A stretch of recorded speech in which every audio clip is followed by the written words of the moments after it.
అందరికీ వందనాలు. దేవుని యొక్క మహాకృపను బట్టి దేవాది దేవుడు మరలా మీ మధ్యకు నన్ను తీసుకుని వచ్చినందుకే దేవునికి కృతజ్ఞతలు. ఈరోజు మనం నేర్చుకునబోయేటువంటి అంశం ఏమిటంటే, క్రైస్తవుడు ఆత్మ సంబంధముగా ఎలా అభివృద్ధి చెందాలి అనేటువంటి అంశాన్ని మనం ఆలోచన చేద్దాము. క్రైస్తవుడు ఆత్మ సంబంధముగా ఎలా అభివృద్ధి చెందాలి. నేను భౌతికమైన అభివృద్ధి గురించి మాట్లాడడం లేదు, ఎందుకంటే ఈరోజు భౌతికంగా అభివృద్ధి చెందే విషయాలు ఎవరికీ బోధించాల్సిన పని లేదు. మానవుడు బాగా తెలివి మీరిపోతున్నాడు.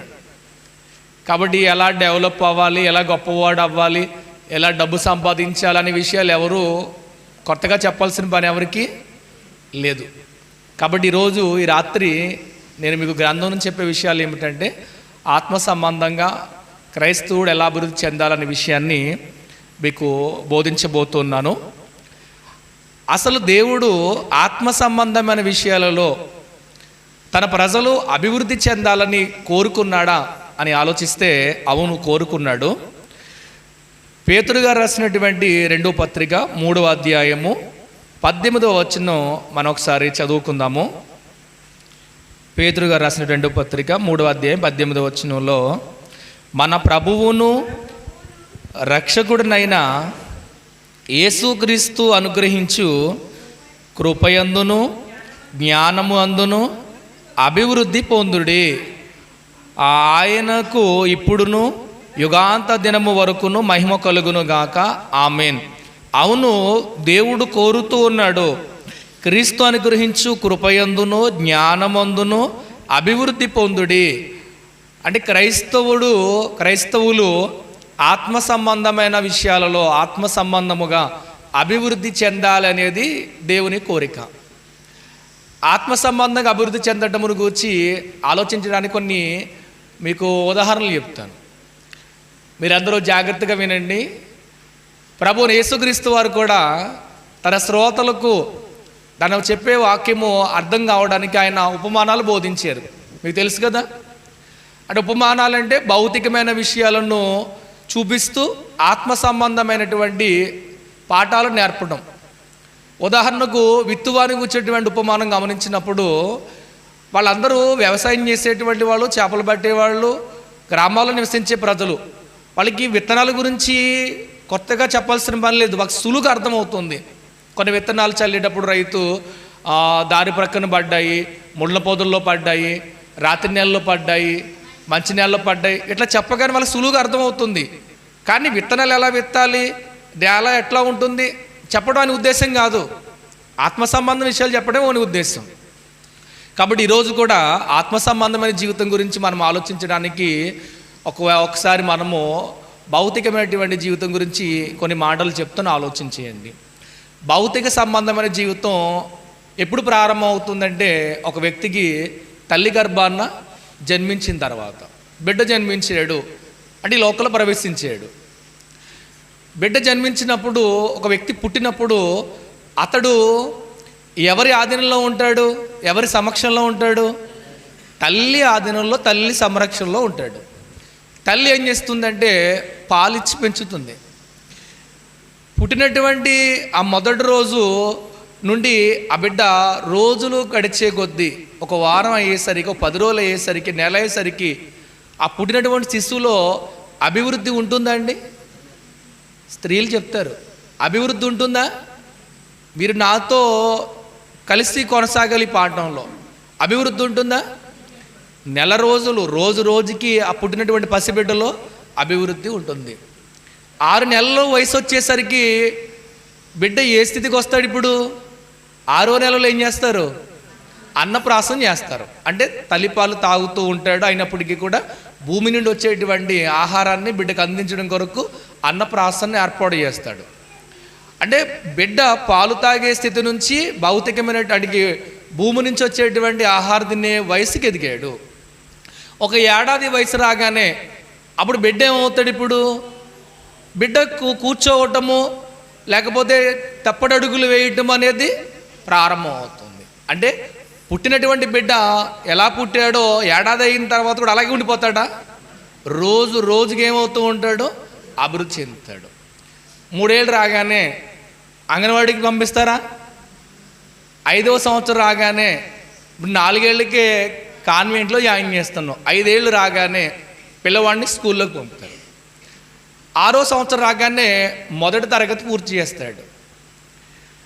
అలా ఒక 15 ఏళ్ళు వయసు వచ్చేటప్పటికి 10th క్లాస్ పాస్ అయిపోతాడు.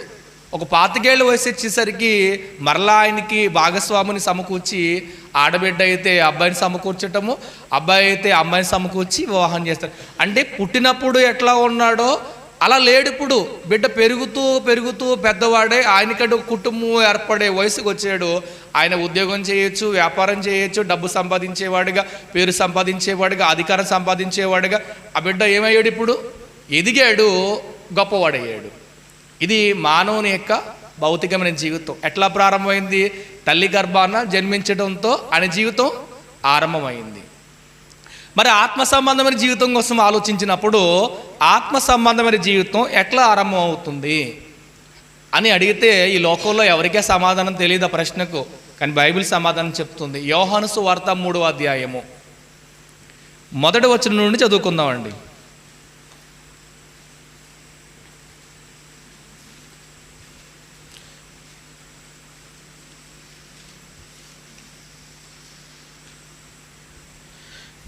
మూడవ అధ్యాయం 1వ వచనము. యూదుల అధికారి అయిన నికోదేమును పరిసయ్యుడొకడు ఉండెను. అతడు రాత్రి యందు అతని యొద్దకు వచ్చి, బోధకుడా, నీవు దేవుని యొద్ద నుండి వచ్చిన బోధకుడు అని మేమెరుగుదుము. దేవుడు అతనికి తోడై ఉంటేనే కానీ నీవు చేయుచున్న సూచక క్రియలను ఎవడునూ చేయలేడని ఆయనతో చెప్పాను. ఇక్కడ నికోదేము అనేటువంటి ఒక పరిసయ్యుడు, ఒక పెద్ద ఆయన యేసు ప్రభు వారి దగ్గరికి వచ్చాడు. వచ్చి ఆయన కొన్ని విషయాలు ఆ యేసు ప్రభుతో మాట్లాడాడు. మాట్లాడిన తర్వాత యేసు ప్రభు ఏమన్నారో విందాం. అందుకు యేసు అతనితో, ఒకడు క్రొత్తగా జన్మించితేనే కానీ అతడు దేవుని రాజ్యమును చూడలేడని నీతో నిశ్చయముగా చెప్పుచున్నాను నేను.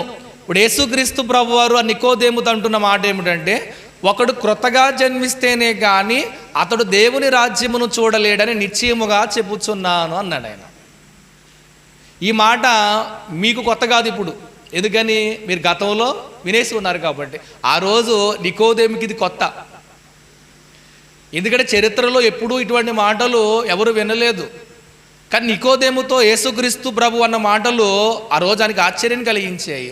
ఒకడు క్రొత్తగా జన్మిస్తేనే కానీ దేవుని రాజ్యమును చూడలేడని నిశ్చయముగా చెప్పుచున్నాననే మాట నికోదేముకు ఆశ్చర్యం కలిగించింది. వెంటనే ఈరోజు సంఘ సభ్యుల పరిస్థితి అందరిది కాదు, ఎక్కువ మందికి ఎట్లా ఉంటుందంటే, మేమేమో మీకు లోతైనటువంటి విషయాల్లో నేర్పించాలి, మిమ్మల్ని దేవుని వాక్యంలో పెంచాలి, మిమ్మల్ని వాక్యం తెలిసిన వాళ్ళకి చేయాలని కోరుకుంటాం. మీకు కొన్ని విషయాలు అర్థం కావు, కానీ మీరేం చేస్తారు? అర్థం కాకపోయినా సరే అర్థమైనట్టుగా నటించి వెళ్ళిపోతారు. కానీ మన ఇళ్ళలో పిల్లలు ఉంటారు, వాళ్ళకేం చెప్తాం మనం స్కూల్కి వెళ్ళి వచ్చిన తర్వాత? నీకేమైనా అర్థం కాకపోతే బాబు నువ్వు మీ టీచర్ని అడుగు, మీ సార్ని అడుగు, అర్థం కాకపోతే అర్థం కాలినట్టు ఉండొద్దు అని చెప్తారు, చెప్పరండి. కానీ సంఘంలో విశ్వాసులు మాత్రం బాగా బోధించే వాళ్ళు ఉన్నప్పటికీ కూడా కొన్ని విషయాలు అర్థం కాకపోతే కనీసం వెళ్ళిపోయేటప్పుడు ప్రార్థన చేయించుకునేటప్పుడు అయినా ఎప్పుడైనా అయ్యా ఈ మాటలు అర్థం కాలేదు, దాని విషయం ఏంటని అడగం. కానీ ఆ రోజు నికోదేమో పెద్ద ఆయన యేసు ప్రభుని అడిగాడు. ఏమని అడిగాడంటే ఆయన, అందుకు నికోదేమో, ముసలివాడైన మనుషుడు ఎలాగూ జన్మింపగలడు? రెండవ మారు తల్లి గర్భమందు ప్రవేశించి జన్మింపగలడా అని ఆయన అడుగగా, అవును, ఈ పెద్ద ఆయనకి ఇప్పటి వరకు తెలిసినటువంటి విషయం ఏంటంటే మానవుడు తల్లి గర్భం గుండా జన్మించడం మాత్రమే తెలుసు. అప్పటి వరకు ఎవరికి విషయం తెలియదు. కాబట్టి ముసలివాడనేటువంటి మనుషుడు తల్లి గర్భమందు రెండవ మారు ప్రవేశించి ఎట్లా జన్మించగలడు? యేసుక్రీస్తు ప్రభు వారు క్రొత్తగా జన్మిస్తేనే కానీ దేవుని రాజ్యము చూడలేడన్న మాట ఆయనకి ఎట్లా అర్థమైందంటే, మరలా తల్లి గర్భమందు ప్రవేశించి మరలా జన్మించడం ఒక మానవుడికి ఎలా సాధ్యమవుతుందని చెప్పాడు. సాధ్యమవుతుందని అడుగుతున్నాడు ఆయన. కానీ ప్రభు యేసుక్రీస్తు వారు చెప్పింది భౌతికంగా తల్లి గర్భం గుండా జన్మించడానికి గురించి మాట్లాడడం లేదు ఆయన. మరి దేని గురించి మాట్లాడుతున్నాడు? ఆత్మ సంబంధంగా ఒక మనుషుడు జన్మించడానికి గురించి మాట్లాడుతున్నాడు. ఆత్మ సంబంధముగా ఒక మనుషుడు జన్మించడం గురించి మాట్లాడుతున్నాడు ఆయన.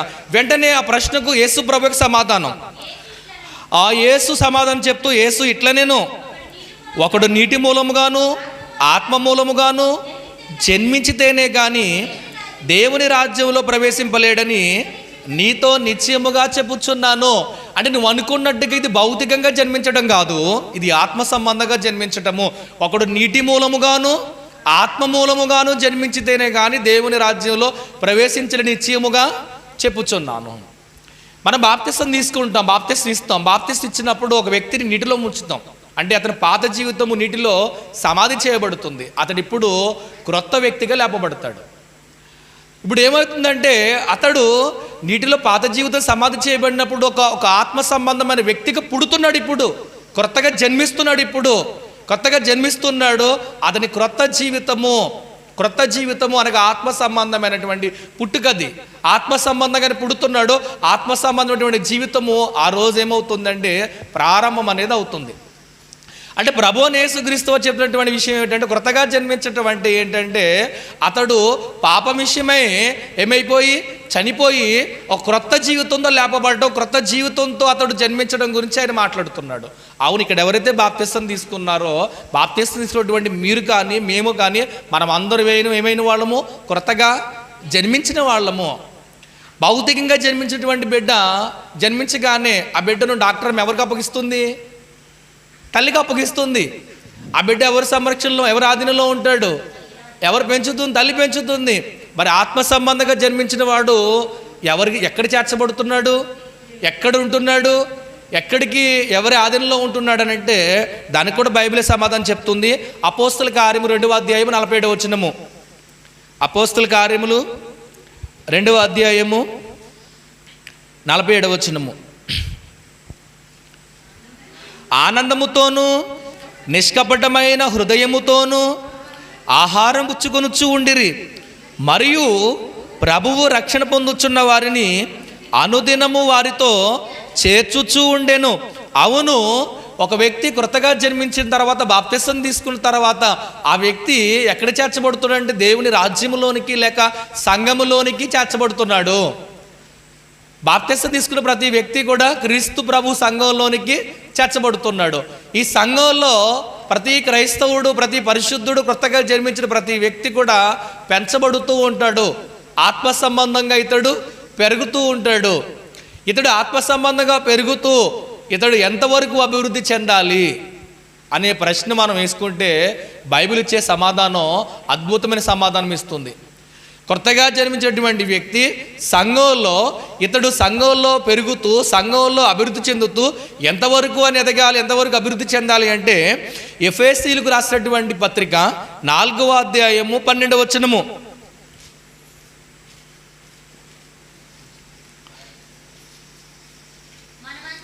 మనమందరమును విశ్వాసములోను దేవుని కుమారుని గూర్చిన జ్ఞాన విషయములోను ఏకత్వం పొంది సంపూర్ణ పురుషుల మగు వరకు అనగా క్రీస్తునకు కలిగిన సంపూర్ణతకు సమానమైన సంపూర్ణత కలవారు మగు వరకు ఆయన ఇలాగూ నియమించెను. అవును, ఈరోజు ప్రతి క్రైస్తవుడు, కొత్తగా జన్మించినటువంటి ప్రతి పరిశుద్ధుడు ఎంతవరకు, ఎక్కడి వరకు, ఏ స్థితి వరకు, ఏ స్థాయి వరకు అభివృద్ధి చెందాలంటే క్రీస్తునకు కలిగినటువంటి సంపూర్ణతకు సమానమైనటువంటి సంపూర్ణతకు చేరాలి. ఎక్కడి దాకా అభివృద్ధి చెందాలి? మన క్రీస్తు ప్రభువునకు సమానమైనటువంటి సంపూర్ణ మగు వరకు మనం అభివృద్ధి చెందాలనేది దేవుని కోరిక అయి ఉంది. కానీ కొందరి పరిస్థితి ఎట్లా ఉంటుందంటే బాప్తిసం పొందినప్పుడు వారు ఎలా ఉన్నారో వారి జీవితకాలం అంతా కూడా అలానే ఉంటారు. అంటే వారి ఆత్మీయ జీవితంలో ఎటువంటి అభివృద్ధి ఉండదు. జీవితాంతం వారు బాప్తిసం పొందిన ఒక 10 ఏళ్ళు, ఒక 20 ఏళ్ళు, 30 ఏళ్ళు, 40 ఏళ్ళు, 50 ఏళ్ళు అయినా సరే ఈ లోకాన్ని దాటిపోయేంత వరకు బాప్తిసం ఉన్నటువంటి ఆ తొలి రోజే బాగున్నారేమో, తొలి వారమే బాగున్నారేమో, కానీ వారు ఎలా ఉన్నారో అలానే ఉండిపోతారు. మిమ్మల్ని అడుగుతున్నాను నేను, పుట్టినటువంటి ఆ పసివాడు ఒక 5 ఏళ్ల వయసు వచ్చిన అలాగే ఉండిపోయాడు అనుకోండి, బాగానే ఉన్నాడండి, మంచిది అంటారా?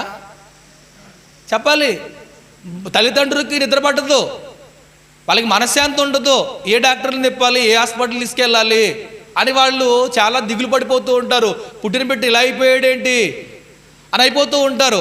కొరింథీ పత్రిక మనం ఆలోచన చేద్దాము. కొరింథీ పత్రికలో 3వ అధ్యాయంలో అభివృద్ధి చెందాల్సినటువంటి వ్యక్తులు ఎట్లా ఉన్నారో చెప్తున్నాడు అక్కడ ఆయన. 3వ అధ్యాయము చదువుకుందాం మనము. 1 కొరింథీ 3వ అధ్యాయం 1వ వచనం నుండి చదువుకుందాం. సహోదరులారా, ఆత్మ సంబంధులైన మనుషులతో మాటలాడినట్లు నేను మీతో మాటలాడలేకపోతేని. ఎందుకు? కొరింథీ సంఘం అంటే ఇది అన్ని జనులకు చెప్తున్నాడా, క్రైస్తవులు చెప్తున్నాడా? క్రైస్తవులతోటే. మరి క్రైస్తవులు అనగానే భౌతికమైనటువంటి జీవితం జీవించేవారా, ఆత్మ సంబంధం జీవితం జీవించేవారా?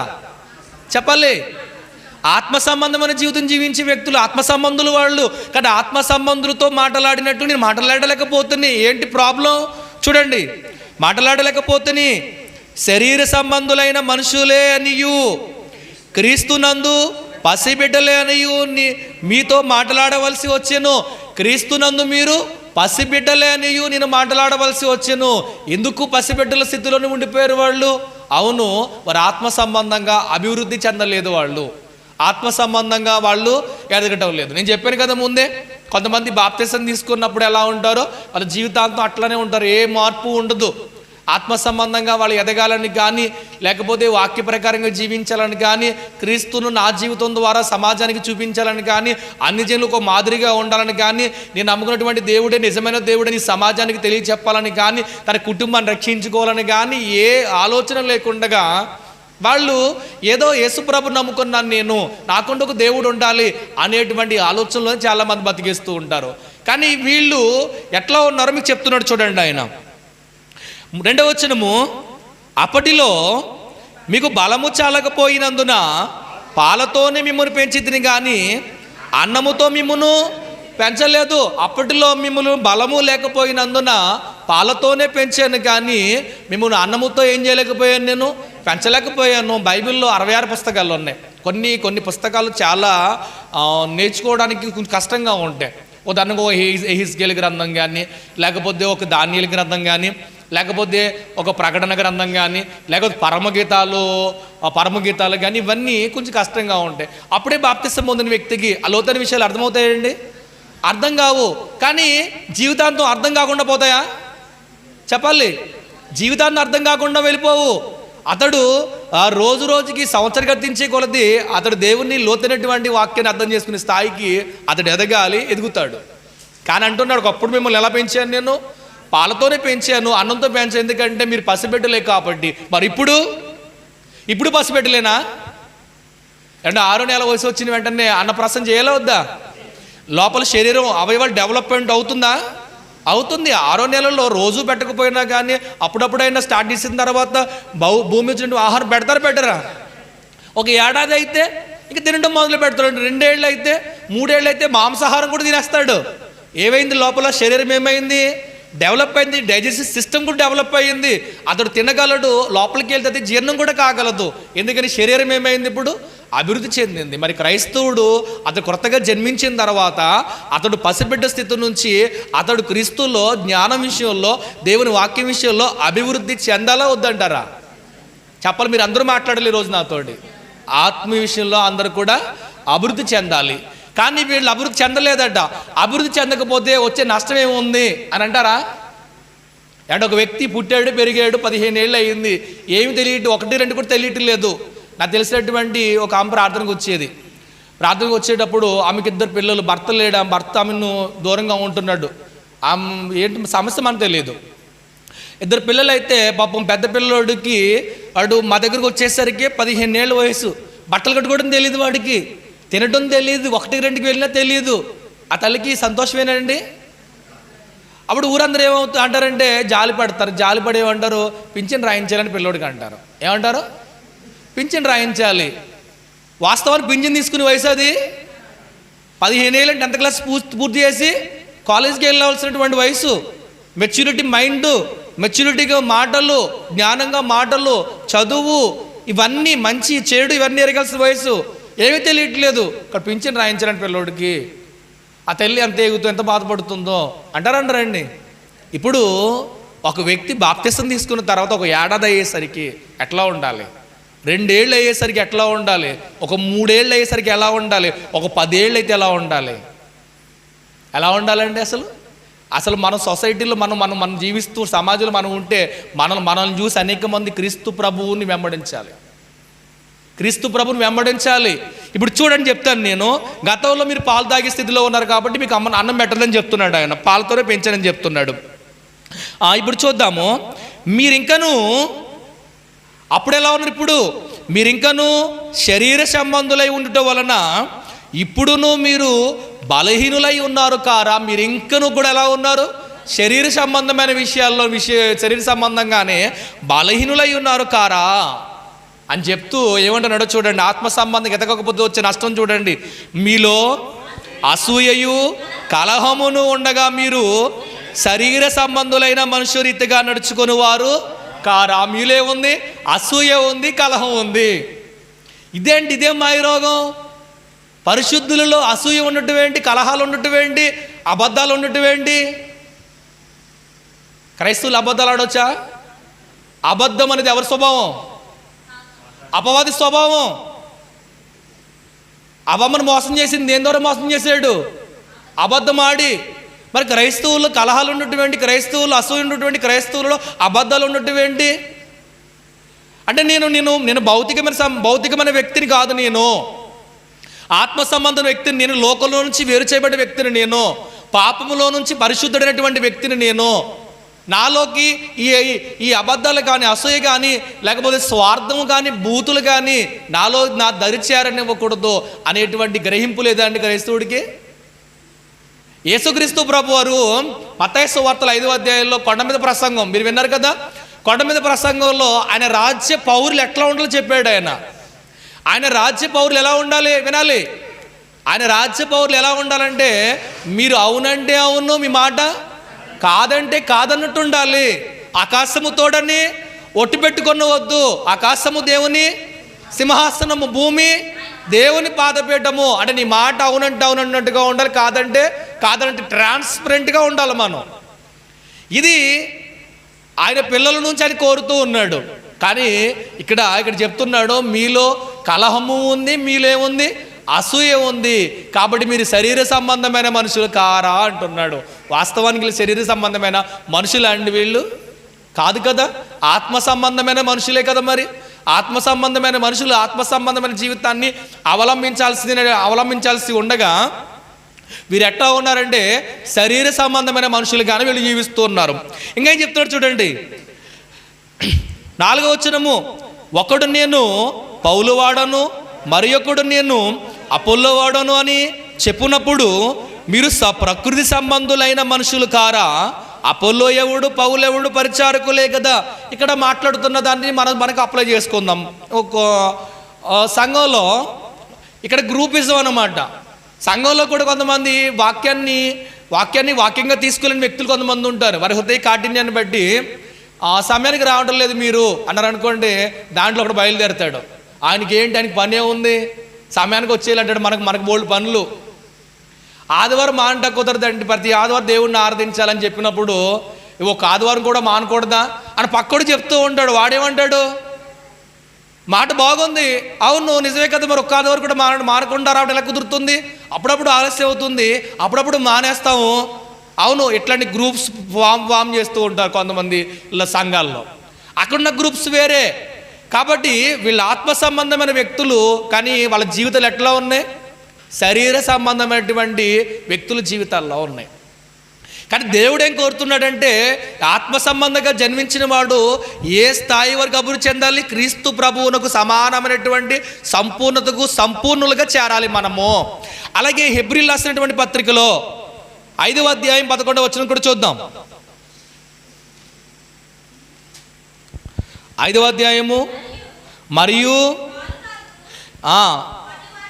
5వ అధ్యాయం 11వ వచనం, ఇందును గూర్చి మేము చెప్పవలసినటువంటి అనేక సంగతులు ఉన్నవి కానీ మీరు వినుటకు మందులైనందున వాటిని విశదపరచుట కష్టము. మీరు వినుటకు ఏమై ఉన్నారు? మందులై ఉన్నారు. దాని అర్థం ఏంటి? మందబుద్ధి అంటాం కదా, స్లో అండర్స్టాండింగ్ అనమాట. కొంతమందికి దేవుని వాక్యం చెప్తుంటే దాన్ని అర్థం చేసుకోలేరు. లోక సంబంధమైన విషయాలైతే చాలా బాగా అర్థం చేసుకుంటారు, చాలా బాగా వింటారు కూడా, చాలా బాగా అర్థం చేసుకుంటారు, చాలా బాగా వింటారు కూడా. కానీ కొంతమంది ఆత్మ సంబంధమైనటువంటి విషయాలు చెప్పినప్పుడు అస్సలు అర్థం కాకపోవడానికి మేజర్ ప్రాబ్లం ఏంటి తెలుసా అండి? వాకింగ్ చెప్పేటప్పుడు శ్రద్ధగా వినకపోవటమే. వాకింగ్ చెప్పేటప్పుడు ఏం చేయాలి? శ్రద్ధగా వినాలి. మీరు ఎందుకు వచ్చారు ఇక్కడికి? మీరు రాత్రి మీ పనులు మానేసుకుని నిద్ర మానుకుని ఎందుకు వచ్చారు ఇక్కడికి? ఇక్కడ వాకింగ్ చెప్తారు, మా సువార్థకులు వేరే సువార్థకులు పిలిపించారు. అది ఎవరి కోసం? ఆయన కోసమా? ఆయనకు అవసరం ఈ మాటల్లో? ఆయన తెలియని మాటలు ఏవి కాదు, మీకోసమే. మా కోసం సువార్థకులు పిలిపించారు కాబట్టి మనం శ్రద్ధతో వినాలి. నేను చెప్పినా ఆయన చెప్పినా ఎవరు చెప్పినా ఏం చేయాలి? శ్రద్ధగా వినకపోవడమే సమస్య. శ్రద్ధగా వింటే అర్థం కాకపోవడానికి అంత కఠినమైన విషయాలండి ఇవి. అర్థం కాని విషయాలు అని చెప్పాడు దేవుడు మనకు. ఏది అర్థం కాని విషయాలు అయితే దేవుడు మనకి ఇది ఇవ్వడు, అన్నీ అర్థమైన విషయాలే. కానీ మీరు వినుటకు మందులైనందున, కాబట్టి ఏం చేస్తున్నాడట ఆయన? మందులైనందున వాటిని విశదపరచుట కష్టము. 12వ వచనము, కాలమును బట్టి చూచితే మీరు బోధకులై ఉండవలసిన వారై ఉండగా. ఇదేమంటున్నాడు? కాలమును బట్టి చూస్తే మీరు ఎలా ఉండాలి? బోధకులై ఉండవలసిన వారై ఉండగా. నేను చెప్పాను కదా, ఒక వ్యక్తి బాప్తిసం తీసుకున్న తర్వాత ఒక 5 ఏళ్ళు అయింది అనుకోండి, ఆయనకి ఎంత వాక్యం వచ్చి ఉండాలా? అవసరం లేదండి. బాప్తిసం తీసుకునే సమయానికి దేవుని సంకల్పం, దేవుడు, ఆ సంఘము, ఆరాధన, ఇవన్నీ ప్రాథమిక విషయాలు తెలిసిపోతాయి కదా. అక్కడ నుంచి అతడు దేవుని వాక్యాలు ఎంత అనుభవం చెందాలి. ఉదయాన్నే ఒక వ్యక్తితో మాట్లాడుతున్నాను నేను. మాట్లాడుతున్నప్పుడు ఆయనతో కొన్ని విషయాలు మాట్లాడుతూ ఉంటే, ఏమంటే బైబిల్లో ఎన్ని పుస్తకాలు ఉన్నాయని అడిగాను నేను. నాకు తెలియదండి అంటున్నాడు ఆయన. బాప్తిసం ముందు ఎంతకాలం అయిందని అడిగినప్పుడు నేను, ఒక 5 ఏళ్ళు అయింది అంటున్నాడు. బాప్తిసం ముందు ఎంతకాలం అయింది? 5 ఏళ్ళు అయింది. ఈ బైబిల్లో ఎన్ని పుస్తకాలు ఉన్నాయి ఆయనకి తెలియదట. ఇంకొక మాట మాట్లాడుతూ ఆయన దేవుని గురించి మాట్లాడుతూ అసలు దేవుని యొక్క గుణలక్షణాలు ఏంటని అడిగాను నేను. అది కూడా నాకు తెలియదు అంటున్నాడు. అవును, ఈరోజు చాలామంది పరిస్థితి ఎట్లా ఉందంటే బాప్తిసం పొందేస్తున్నారు. బాప్తిసం పొందిన తర్వాత కూడా వాళ్ళకి ఏ విషయాలు తెలియనటువంటి స్థితిలో ఉండిపోతున్నారు. ఇక్కడ చెప్తున్నాడు, కాలమును బట్టి చూస్తే మీరు ఎలా ఉండాలి? బోధకులుగా ఉండవలసిన వారై ఉండగా. ఈరోజు ఒక 2-3 ఏళ్ళు, ఒక ఏడాది అయింది బాప్తిసం పొందాడు. బాప్తిసం పొందిన తర్వాత దేవుని యొక్క ఔన్నత్యము, ఆయన రాజ్యము, ఆయన సంఘము, దేవుడిచ్చే నిత్య జీవము, ఇవన్నీ అర్థమైనప్పుడు వాళ్ళు ఈ విషయాలన్నీ ఇతరులకు బోధించవలసిన వారే ఉన్నారు లేరా? ఇతరులంటే కనీసము మీ కుటుంబ సభ్యులు కానీ విషయాలు చెప్పాలా వద్దండి? చెప్పాలి. మన ఒక పెద్దవాడితో మాట్లాడుతున్నాను, అమ్మ మీ వయసు ఎంత అడిగాను. 67 సంవత్సరాలు అయ్యా అంది. అమ్మ మీరు బాప్తిసం పొందారంటే పొందానయ్యా అంది. అమ్మ ఎంతకాలం అయింది బాప్తిసం పొంది అని చెప్తే, అయ్యా నేను 30 ఏళ్ళు వయసు ఉంటేనే బాప్తిసం పొందినప్పటికని చెప్పింది. అని ఎంతకాలం అయింది అమ్మ బాప్తిసం పొంది? 37 ఏళ్ళు అయింది. అమ్మ మీ భర్త దేవుని తెలుసుకున్నాడా? ఆయన రక్షించబడ్డాడా అడిగితే, ఆయన తెలుసుకోలేదు, ఆయన లోక సంబంధంగా లోకంలో ఉంటాడా అని చెప్పింది. పోనీ మీకు అమ్మాయిలు ఉన్నారు కదా, మీ అబ్బాయిలు దేవుని తెలుసుకున్నారంటే, మా అబ్బాయిలు మా కోడళ్ళు వాళ్ళు వేరే గదిలో వాళ్ళ కార్యక్రమాలు జరిగిస్తూ ఉంటారు, పూజ కార్యక్రమాలు, నా పని నాదేనయ్యా. పోనీ కుమార్తెలు రక్షించబడ్డారంటే వాళ్ళు నా మాట వినరయ్యా. అంటే ఈమె 30 ఏళ్ళ క్రైస్తవ జీవితంలో ఆమె భర్తను కానీ కడుపును పుట్టేటువంటి కుమారులను కానీ కుమార్తెలను కానీ ఏం చేసుకోలేకపోయింది? రక్షించుకోలేకపోయింది. ఎందుకు రక్షించుకోలేకపోయింది? అవును, ఏనాడైనా ఆమె వింటున్నటువంటి వాక్యాన్ని అర్థం చేసుకుని వాక్య ప్రకారంగా జీవిస్తూ ఆ వాక్యాన్ని ఇంట్లో వాళ్ళకి చెప్పి ఉంటే, నిజమైన దేవుని గురించి చెప్పి ఉంటే, దేవుని ప్రేమ గురించి చెప్పి ఉంటే, ఆ దేవుని కుమారుడటువంటి యేసుక్రీస్తు ప్రభు యొక్క మరణ త్యాగం గురించి, ఆయన పాపుల కొరకు ఆయన చేసినటువంటి బలియాగం గురించి చెప్పి ఉన్నట్లయితే వాళ్ళు తెలుసుకుని ఉండేవారు కాదా అండి? ఈరోజు మన ఇంట్లో వాళ్ళకి మన మీద ప్రేమ ఉంటుందా? చెప్పాలి. ప్రేమ ఉంటుంది. మనం మాట్లాడే రెస్పెక్ట్ ఉంటుంది. ఊర్లో వాళ్ళు నమ్ముతారు, మనల్ని నమ్ముతారు, మన ఇంట్లో వాళ్ళు. మరి అట్లాంటప్పుడు మనం చెప్పేటువంటి దేవుని మాట నమ్మరా అండి? ఖచ్చితంగా నమ్ముతారు. కానీ కాలమును బట్టి చూస్తే వీళ్ళు ఎలా ఉండాలట? బోధకులుగా ఉండవలసిన వారై ఉండగా. కానీ ఏం జరిగిందో చూడాలి ఇప్పుడు మీరు. దేవోక్తులలో మొదటి మూలపాఠములను ఒకడు మీకు మరలా బోధింపవలసి వచ్చెను. దేవోక్తుల విషయములో మొదటి మూలపాఠములను మరలా ఒకడు మీకు బోధించవలసి వచ్చెను. అవును, దేవుడెవరు అని అడిగితే సమాధానం ఉండదు. బాప్తిస్మం అంటే ఏంటో సమాధానం ఉండదు. సంఘము అంటే ఏంటో అడిగితే సమాధానం ఉండదు. ఆరాధన అంటే ఏంటో సమాధానం ఉండదు. నరకం అంటే ఏంటో సమాధానం ఉండదు. పాతాళం అంటే ఏంటో సమాధానం ఉండదు. కానీ బాప్తిస్మం పొందేసి ఉన్నారు. బాప్తిస్మం పొందేసి ఉన్నారు. బాప్తిస్మం పొందేటి మాత్రమే కాదు. ఒక ఆయన అంటాడు, మా పేటలో నేనే ముందు దేవుని తెలుసుకున్నా అంటాడు. దేనికి ఉపయోగం? దేవుని గ్రంథం గురించి కానీ దేవుని గురించి కానీ ఏ విషయాలు తెలియదు. మా పేటలో నేనేనంటే దేవుని తెలుసుకున్నాను, మా పేటకు వాక్యం వచ్చిందంటే నా వల్లే వచ్చిందండి. అట్లాంటి వాడు అంత క్రెడిట్స్ నీకుంటే మరి నీకు దేవుని వాక్యం తెలిసి ఉండాలి కదా, మరి ఇతరులకు చెప్పగలిగి ఉండాలి కదా. ఈరోజు రక్షించబడేటువంటి మన మీద ఉన్న బాధ్యత ఏమిటంటే మన కుటుంబాలు మనం ఏం చేసుకోవాలండి? రక్షించుకోవాలి. మన కుటుంబాలు రక్షించుకోవాలి, మన తల్లిదండ్రులు రక్షించుకోవాలి, మన కడుపు పుట్టిన బిడ్డలు రక్షించుకోవాలి, మన తోబుట్టును రక్షించుకోవాలి. అది మన పైన ఉన్న బాధ్యత. అది నిజంగా నాకు వాక్యం తెలిస్తే, నిజంగా దేవుడు అర్థమైతే, దేవుని సంకల్పం అర్థమైతే, ఆయన ఇవ్వబోయే నిత్యజీవం అర్థమైతే నేను చెప్పకుండా ఉంటానా? ఈరోజు ఎందుకు అర్థం కావటం లేదు? జనులు వినే విషయంలో ఏమై ఉన్నారని చెప్పాడు? మందులై ఉన్నారు, మందబుద్ధి కలిగిన వారై ఉన్నారు. దేవుని వాక్యాన్ని సీరియస్గా వినేవాళ్ళు కరువు అయ్యారు. సినిమా చూసేటప్పుడు కొంతమంది చెప్తున్నారు కళ్ళద్దాలు పెట్టుకుని చూస్తున్నారంట. టీవీ సీరియల్ చూసేటప్పుడు సినిమా చూసి ఏం చేస్తున్నారు? కళ్ళద్దాలు పెట్టి. ఎందుకు? ప్రతి సీన్ మిస్ అవ్వకూడదు. ప్రతి సీన్ ఏమవ్వకూడదు? మిస్ అవ్వకూడదు. నాకు తెలిసిన పెద్ద ఉన్న 70 ఏళ్ళు ఉంటే టీవీ ఎక్కడుంటే దాని ముందు కూర్చుంటాడు. అరే కళ్ళు పోతాయారంటే కళ్ళు పోయినా పర్వాలేదు నాకు వినపడాలంటున్నాడు. కళ్ళు పోయినా పర్వాలేదు, ఏమవ్వాలి? వినపడాలి. ఈరోజు దేవుని వాక్యం వినడానికి ముందే వచ్చేసి మొదటి వరుసలో కూర్చుందాం అని ఎంతమంది అనుకుంటారు? చెప్పాలి. ఎంతమంది అనుకుంటారు? పోనీ లేటుగా వచ్చావు, ముందు కూర్చోడు ఎప్పుడైనా ప్రయత్నం చేశారా? ముందు వచ్చి ముందు కూర్చోమంటే వద్దులేండి అంటారు. అదే రేషన్ షాప్కి వెళ్ళారు, అరే బాబు ముందు ఇచ్చేస్తారంటే వద్దంటారా? హాస్పిటల్కి వెళ్ళారు, నీకు ఓపీ ముందు పెడతాను వద్దంటారా? అక్కడ వద్దన్నో, వెనకెళ్ళినా ముందే కావాలి. కానీ ఇక్కడ ముందు కూర్చుని, ముందు వరుసలో కూర్చుని దేవుని మాటలు బాగా వినాలి, నేను బాగా తెలుసుకోవాలి. ఇవి భూ సంబంధమైన మాటలు కాదు, పరసంబంధమైన మాటలు. ఇవి దేవుని వాక్కులు. ఇవి నా జీవితాన్ని బాగు చేసే మాటలు, నా కుటుంబాన్ని కట్టే మాటలు, నన్ను రక్షించే మాటలు అని నువ్వు అనుకుంటే నీ జీవితం చాలా బాగుంటుంది. కానీ ఇక్కడ మనం ఫెయిల్ అవుతాం. పిల్లలకి ఏం చెప్తాం? స్కూల్కి వెళ్ళి ఎక్కడ కూర్చోమని చెప్తాం? ఎక్కడ కూర్చోవాలి? ముందు కూర్చోవాలి బాబు, మీకు బోలు ఫీజులు కడుతున్నాం, ముందు వరుసలో కూర్చోవాలి, బాగా వినాలి, అర్థం చేసుకోవాలి. అర్థం కాకపోతే మరలా అడగాలి. ఎందుకని? బిల్లోడు ఏమవ్వాలి? అభివృద్ధి చెందాలి.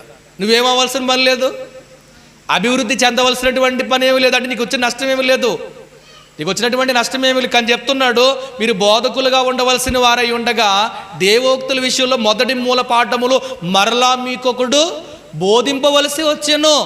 అంటే కాలాన్ని బట్టి చూస్తే వాళ్ళు అభివృద్ధి చెందాలి, కానీ వాళ్ళు ఏమవ్వలేదు, అభివృద్ధి అనేది చెందలేదు. నేను అడుగుతాను ఇప్పుడు, నేను క్రీస్తు ప్రభువుకు సమానమైనటువంటి సంపూర్ణతకు చేరాలని చెప్తున్నాడు కదా, అసలు ఎవరి వల్ల అవుతుందో అలా చేరడం? మిమ్మల్ని అడుగుతున్నాను నేను. ఆ స్థాయికి అభివృద్ధి చెందడం ఎవరి వలన అవుతుందని అడుగుతున్నాను నేను. అవదా? అవ్వకపోతే దేవుడు చెప్తాడా అండి? అవుతుంది. మీకు రుజువులు చూపిస్తాను చూడండి. గల్తీయులకు రాసిన పత్రిక 1వ అధ్యాయము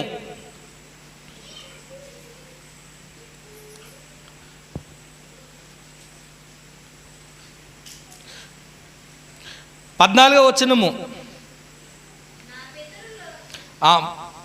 13 చదవండి.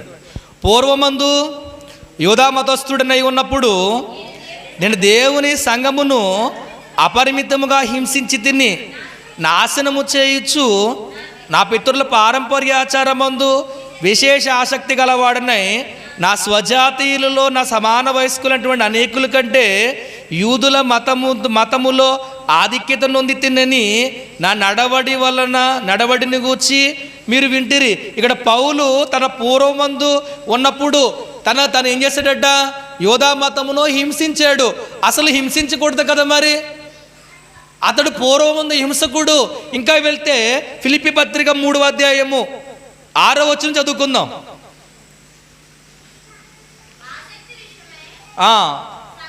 సంఘమును హింసించిన వాడనై ధర్మశాస్త్రము వలన నీతి విషయమునందు అనిందుడై ఉంటుంది.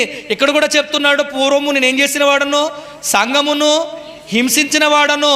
అలాగే 1 తిమోతి పత్రిక 1వ అధ్యాయం కూడా చూద్దాం, 12వ వచనము.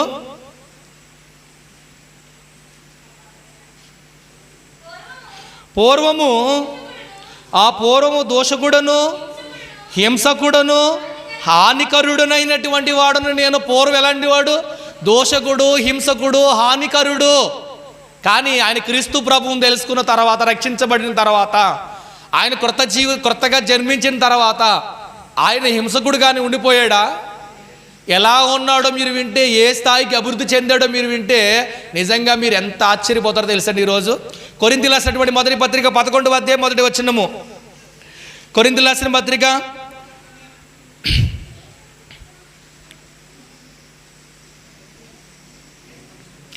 ఇక్కడ ఏం చెప్తున్నాడు చూడండి. 1 కొరింథీ 11వ అధ్యాయము 1వ వచనము. నేను క్రీస్తును పోలి నడుచుకొనుచున్న ప్రకారము మీరును నన్ను పోలి నడుచుకొని. ఇప్పుడు ఏ స్థాయిలో ఉన్నాడు ఆయన? నేను క్రీస్తును పోలి నడుచుకుంటున్నాను, మీరు నన్ను పోలి నడుచుకోనండి. ఈరోజు సొసైటీలో మనం ఎవరికైనా మాదిరిగా ఉన్నావా? పలానా వ్యక్తిని చూడండి, యేసుప్రభుని నమ్ముకుంది, నిజంగా యేసుప్రభుని నమ్ముకున్నవారండి ఇంత గొప్పగా ఉంటారా? ఆమెను చూడండి, అతను చూడండి, మాట అంటే మాటే, మాటల్లో దబరా మాట ఉండదు, బూతులు ఉండవు, మోసం ఉండదు, అసూయ ఉండదు. నిజంగా వాళ్ళు ప్రార్థనకి వెళ్తే వాళ్ళు ప్రార్థనలు ఏం చెప్తున్నారో కానీ ఈమెంట్ ఎంత ఉన్నతంగా జీవిస్తుంది, ఒక్కరోజు కూడా ఆమెలో మనం బతకలేము అని మన గురించి సమాజంలో ఎవరి గురించి అని అంటారా? చెప్పాలి. ఇంకా ఏమంటారు? మీరేమో యేసుప్రభు నమ్ముకోండి, యేసుప్రభు వాక్యం వింటారు రమ్మంటారు, మీ వాళ్ళు అందరూ అబద్ధాలు ఆడతారని చెప్తారు. ఏమంటారు? మీరేమో యేసుప్రభు నమ్ముకోండి, యేసుప్రభు దేవుడు, మంచివాడు, రక్షకుడు అని మీరు చెప్తారు, మీ వాళ్ళు అందరూ అబద్ధాలు ఆడతారు. అందరికీ స్వార్థమేనండి. ఎవరి గురించి? అలా అంటున్నప్పుడు సిగ్గేస్తుందండి. నాకు అలా అంటుంటే మనకి మగేస్తుంది, సిగ్గేస్తుంది. మరి అలా మన గురించి ఎవరైనా అనొచ్చండి? అసలు పౌలు గారు అంటున్నాడు, నేను క్రీస్తును పోలి నడుచుకుంటున్నాను, మీరు నన్ను పోలి నడుచుకుని. ఓపెన్ బుక్లా ఉండాలి మన మాట 2 మాటలుగా ఉండకూడదు. మన ప్రవర్తన, మన ఆలోచన, మన నడవడిక, మనం అంతా కూడా క్రీస్తుని ఎక్స్పోజ్ చేయాలి. మనలో నుంచి మనలో క్రీస్తు ప్రభువుని చూపించాలి, మనలోంచి క్రీస్తు ప్రేమను చూపించాలి. అది క్రైస్తవుని యొక్క లక్షణం. కానీ ఈరోజు అనుకుంటారు, వాకింగ్ చెప్తారు కదండి, ఎవరు బ్రతుకుతారండి వాక్య ప్రకారం, ఎవరి వల్ల అవుతుంది అంటారేమో. అవుతుంది. వాక్య ప్రకారంగా జీవించడం సాధ్యం అవుతుంది. పౌలు గారికి అవ్వలేదండి. ఇప్పుడు ఆయన పలికిన మాట మరొక మాట విందాం. తిమోతి రాసిన 2వ పత్రిక, తిమోతి రాసినటువంటి 2వ పత్రిక చూద్దాం మనము. 4వ అధ్యాయము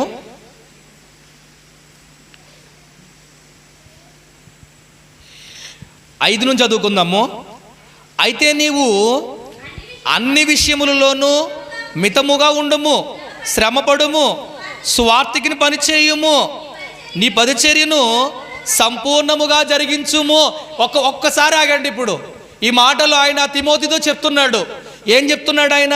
అన్ని విషయముల్లో మితముగా ఉండుము, శ్రమపడుము, స్వార్థికిని పనిచేయుము, నీ పరిచర్య సంపూర్ణముగా జరిగించుము అని తిమోతికి చెప్తున్నాడంటే చెప్పగలిగేటువంటి అర్హత ఆయనకు ఉంది. ఈరోజు మన ఇంట్లో వాళ్ళకి ఏదైనా చెప్పాలంటే చెప్పగలిగే ధైర్యం మనకు ఉండాలి వద్దండి? అబద్ధం ఆడొద్దు అని చెప్పాలంటే మనం ఎలా ఉండాలి? మన ఇంట్లో మన మాటలు ఎలా ఉండాలి? మన జీవితం ఎలా ఉండాలి? ఉదాహరణకు మీ పిల్లలతోటి రోజు ప్రార్థన చేసుకోండి అని చెప్పాలంటే మీరు ఏం చేయగలిగిన వారై ఉండాలి? రోజు మీరు మీ పిల్లలు ఎరిగే విధంగా మీరు అనుదినం ప్రార్థించేటువంటి ప్రార్థనా పరులుగా ఉండాలి. మీ పిల్లలతోటి ఆదివారం ఆరాధనకు వెళ్ళిపోవాలి అని మీ పిల్లలు చెప్పాలంటే మీరు ఆదివారపు ఆరాధనకు ప్రాముఖ్యతనిచ్చేవారుగా ఉండాలి. మనం యేసుక్రీస్తు ప్రభు నమ్ముకున్న మన మాటల ద్వారా, చేతల ద్వారా, ప్రవర్తన ద్వారా, క్రియల ద్వారా ఆయన నామానికి అవమానం కలగకూడదు అని చెప్పాలంటే అవమానం కలగకుండా మన జీవితాలు, మన పిల్లలు ఎదుట, మన కుటుంబంలో, మన జీవితాల్లో ఉండాలి. పౌలు గారు తిమోతికి ఇలా ఉండని చెప్తున్నాడంటే ఆయన జీవితం ఎట్లా ఉంది? సాధ్యపడదు అంటారండి యేసు ప్రభు చెప్పినట్టుగా జీవించడం, దేవుని వాక్య ప్రకారంగా జీవించడము, ఆత్మ సంబంధమైన విషయాలలో క్రీస్తు ప్రభుకు సమానమైనటువంటి సంపూర్ణతకు చేరడం సాధ్యం అవదంటే తప్పు. సాధ్యం అవుతుంది. సాధ్యమైంది భక్తుల జీవితాలలో. ఆ పౌలు గారు ఏమంటున్నారంటే ఆ మాట కొనసాగిస్తూ, నేను ఇప్పుడే పానార్పణముగా పోయబడుచున్నాను, నేను వెడలిపోవు కాలము సమీపమై ఉన్నది, మంచి పోరాటము పోరాడి తిని, నా పరుగు కడముట్టించి తిని, విశ్వాసమును కాపాడుకుంటుని. ఈ మాటలు ప్రకారం ఎవరో జీవించరు, కానీ చచ్చి గోతులకు వెళ్ళగానే ఆదరణ కొడుకుల్లో కటౌట్ మీద వేస్తారు. దానికి వాడుకుంటున్నారు ఈ వాక్యం, దానికి వాడుకుంటున్నారు. ఇప్పుడు ఆయనకి ఎంత కాన్ఫిడెంట్ అంటే, నేను మంచి పోరాటం పోరాడుతుని, నా పరుగును కడముట్టించి తిని. మీ జీవితంలో మీరు ఎప్పుడైనా నేను రక్షించబడిన తర్వాత దేవుడు నా భుజాలపైన బాధ్యతను నేను నిర్వర్తించానండి, నేను సంఘంలో ఒక ముఖ్యమైనటువంటి పనిముట్టుగా వాడబడ్డాను, నేను సంఘ కార్యక్రమాలు నేను ముందుండేవాడిని, నేను సంఘాన్ని ప్రోత్సహించేవాడిని, నేను నా ద్వారా కొంతమంది దేవుని నడిపించబడ్డారు, నేను నా జీవితంలో కొంతమంది రక్షించాను, నేను కుటుంబాన్ని రక్షించుకున్నాను, నేను నా ప్రభు సువార్త పనిలో నేను భాగమై జీవించాను నేను అని మన జీవితం ముగిసిపోయే లోపల చెప్పగలిగేటువంటి స్థితి మనలో ఉండాలా వద్దండి? ఉండాలి. ఇప్పుడు ఆయన కాన్ఫిడెన్స్ చూడండి ఏం చెప్తున్నాడు. మన చదువుకుందాం అన్నమాట మనము. నేను ఇప్పుడే పానార్పణముగా పోయబడుచున్నాను, నేను వెడలిపోవు కాలము సమీపమై ఉన్నది, మంచి పోరాటము పోరాడి తిని, నా పరుగు కడముట్టించి తిని, విశ్వాసమును కాపాడుకుంటుని. తన విశ్వాసమును ఎప్పుడు కూడా కోల్పోలేదు. ఆయన ప్రారంభ జీవితాన్ని చూడండి, అంచెలంచులుగా ఎదిగాడు ఆయన, అంచెలంచెలుగా ఎదిగాడు ఆయన. దేవునిలో అంతకంతకు బలపడిపోయాడు. ఏ స్థితికి వెళ్ళిపోయాడంటే చెప్తున్నాడు సంఘంతో, నేను క్రీస్తును పోలి నడుచుకుంటున్నాను, మీరు నన్ను పోలి నడుచుకోరండి. అసలు ఆ మాట అనగలిగే గట్స్ ఎవరికి ఉన్నాయండి వేళ? ఆయన అనగలిగాడు. కాబట్టి మంచి పోరాటం పోరాడితే విశ్వాసము నేను కాపాడుకుంటేనే. ఈరోజు దేవుని మాటలు వింటాం, అప్పుడే విశ్వాసంగా ఉంటాం. మళ్ళీ ఇంటికి వెళ్ళిన తర్వాత మళ్ళీ ఇప్పుడు ఈ మాటలు వింటున్నారు, కొంతమంది ఇన్స్పైర్ అవుతున్నారు. ఇంటికి వెళ్ళిన తర్వాత ఆ వేడి ఉండాలో వద్దండి? క్రైస్తవుడు అనగానే మన శరీరంలో రక్తం ప్రవహిస్తుంటుంది, గుండెకి సరఫరా అవుతూ ఉంటుంది. ఆ పని ఎలా నిర్విరామంగా జరుగుతూ ఉంటుందో ఈ మాటలు మన బ్రెయిన్లో ట్యూన్ అవుతూ ఉండాలి. మీరు మీ వ్యాపకాలకు వెళ్ళిపోతారు, మీ ఉద్యోగాలకి, మీ వ్యాపారాలకు, మీ పనులకు వెళ్ళిపోతూ ఉంటారు. వెళ్ళిపోయినప్పటికీ కూడా ఈ మాటలు ఏమవుతూ ఉండాలి? మన మనసులో తిరుగుతూ, మన మనసులో మెదులుతూ ఉండాలి. నిన్ను హెచ్చరిస్తూ ఉండి, గద్దిస్తూ ఉండాలి. ఇక్కడ వినేసి వెళ్ళిపోయి ఒకటి దులిపినట్టు ఈ చెవితో విని చెవితో విడిదేసి డ్యూటీ ఎక్కి డ్యూటీ దిగిపోయినట్టు అయిపోతే ఈ మాటల వల్ల ఎటువంటి ఉపయోగము లేదు. కానీ చెప్తున్నాడు ఆయన, నా విశ్వాసాన్ని నేను ఏం చేసుకున్నాను, నేను కాపాడుకుంటుని, నేను కాపాడుకోవాలి, విశ్వాసాన్ని కాపాడుకుంటుని. ఇక మీదట నా కొరకు నీతి కిరీటం ఉంచబడి ఉన్నది. ఆయన కోసం ఏముందట? నీతి కిరీటం ఉంచబడి ఉన్నది. అవును, పరలోకంలో నిత్యత్వంలోనికి బెర్త్ కన్ఫర్మ్. ఈరోజు మనకు మీలో కొంతమంది అంటారు, అటు మీరు కాదనుకో కొంతమంది విశ్వాసులు అంటారు, పాస్టర్ మన సువార్థికుడు పరలోకం వెళ్ళాలంటే మనం ఎక్కడ వెళ్తాం అంటాడు. ఆయన ఎలాగ వెళ్ళాడు? పక్కనోడు కూడా వెళ్ళలేవాడు. ఏమంటాడు? మనం ఎక్కడ వెళ్తాం అంటే, నీ కోసం నువ్వు చూసుకోవయ్యా. పక్కనోడిది ఏమంటాడు? మనం ఎక్కడ వెళ్తావు అంటాడు. అంటే కాన్ఫిడెంట్గా వెళ్తాను అనే నమ్మకం కూడా నీకు రావటం లేదు. నేను దేవుడి దగ్గర నమ్మకంగా ఉంటాను, నమ్మకంగా ఉండి చేయెత్తాడు అన్నావు అనుకోండి, అప్పుడు కూడా చెయ్యెత్తదు. మరి విశ్వాసం ఏం చేయాలి? చెయ్యెత్తాలి. విశ్వాసం చేయెత్తినప్పుడు దాన్ని ఏం చేసుకోగలుగుతాం? మనం కొనసాగించి ప్రయత్నం చేయగలుగుతాము. ఆయన చెప్తున్నాడు, నా కొరకు ఏమి వేచి ఉంది? నీతి కిరీటం అనేది ఉంది. అవును, నేను అంటాను, ఈ ఆత్మీయ జీవితంలో అభివృద్ధి చెందటం అనేది సాధ్యం కాని విషయం అంటే సాధ్యమయ్యే విషయమే. ఇటు పౌలు గారు ఒక్కలే కాదు, బైబిల్ అటువంటి వ్యక్తులందరూ కూడా, వాళ్ళందరూ ఆత్మీయ జీవితంలో వాళ్ళ భౌతికమైన వ్యక్తులు అయినప్పటికీ కూడా ఆత్మ సంబంధమైనటువంటి జీవితాలలో వాళ్ళు అభివృద్ధి చెందారు. వాళ్ళు క్రైస్తవుడు లోకంలోనే ఉంటాడు, కానీ లోకస్తుడు కాదు. లోక సంబంధమైన జీవితం జీవించడం కాదు మన క్రీస్తు ప్రభువులోకి వచ్చింది, ఆత్మ సంబంధమైన జీవితం జీవించడానికి. మరొక వ్యక్తి గురించి మాట్లాడతాను నేను. శిష్యులలో ఒకటైనటువంటి స్టెఫను జీవితాన్ని మీరు చూసినట్లయితే ఆయన చనిపోయే ముందు పలికిన మాట ఒకసారి విందాం.